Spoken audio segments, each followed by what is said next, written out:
Morning Live, and Morning, Leanne. welcome to the program. All right, we say this was research done in 1998, but subsequently, obviously, more revised figures have come out. How is South Africa doing now? We're doing a bit better, but not a huge amount. We would be in the top 10 of having the highest homicide rates in the world. In the last 10 years, since the introduction of our Firearms Control Act in 2000, we've almost reduced our gun deaths by 50%.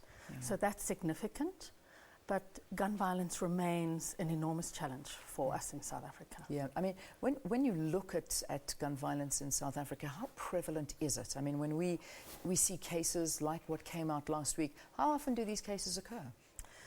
Well, I think it's important to look at it as a trend and a pattern. What do we know about gun violence? We know that, and this is both global and for South Africa, we know that the majority of firearm holders are men.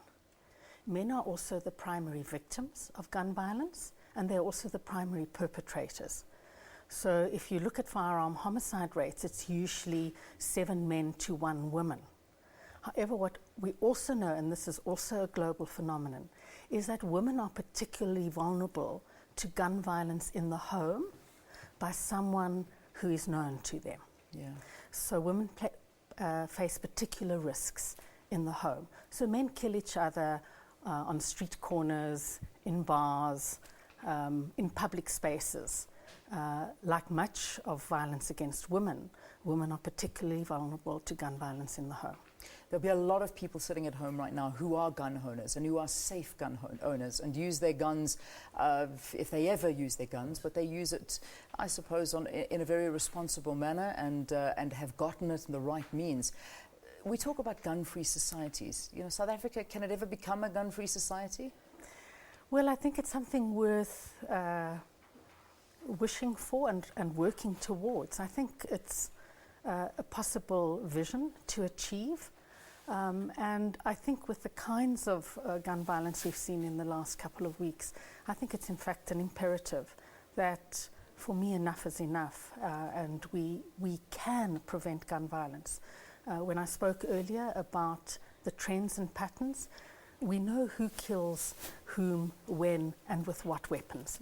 Handguns are the weapon most often used in instances of domestic violence, but also in armed robberies.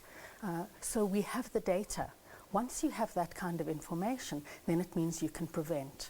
And one of the preventions would be don't have a gun in the home. All right, now let's have a look at countries that perhaps are gun-free zones. Are there any out there? Well, there's Japan. Yeah. There are countries like the UK that have sort of 0.07 homicides per 100,000, where our murder rate is 31 per 100,000. So that's high. So there are countries where there are no guns, where handgun possession is prohibited, such as in the UK. Those countries are much safer. Let's have a look at a tweet. This tweet came through from a gentleman named Mike Smith. He goes on to say, "I own several guns because I do not think the government has the means or the desire to protect me and my family. I will shoot to kill."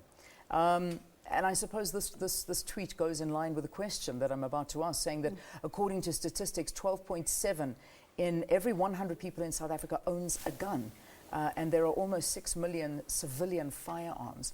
People feel unsafe in South Africa, and the only way they feel safe is to have a gun. People do feel unsafe in South Africa, but having a gun may make you feel safe, but it's not going to make you safe. And there's a difference between feeling safe and what makes you safe, and it's an important discussion to have. Yeah. But the research in South Africa shows that you are 4 times more likely to have your gun used against you than to be able to use it in self-defense. Yeah. And if we're looking at things like predator crime, so we're not talking about domestic violence, but predator crime, where there's a stranger coming into your home, one of the things one has to remember is usually criminals operate in groups of 3 to 4. They have superior firepower, and they have the element of surprise. In terms of the gun law in South Africa, your gun has to be safely locked in a safe. It has to be stored in a safe. Yeah. So the chances of you being able to defend yourself and your family are slight and more importantly, the gun can be taken off you and used against you.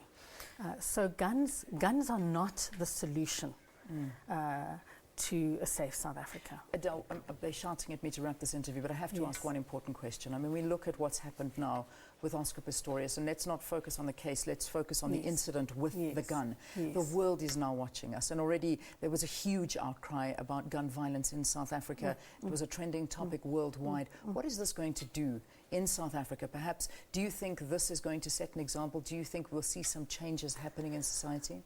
Well, I think this provides us with an opportunity to really engage seriously whether we need to look at strengthening our gun law and perhaps have some discussion, certainly with the ministry, but with the public, of banning handguns for civilian possession. All right, Adele, let's leave it there. Adele Kirsten, spokesperson for Gun Free South Africa. Gun Free South Africa. That's the question. Is it possible? Do you support this, or do you say, no, I want to have a gun, it makes me feel safe? Well, this is your platform to speak. We'd love to hear from you.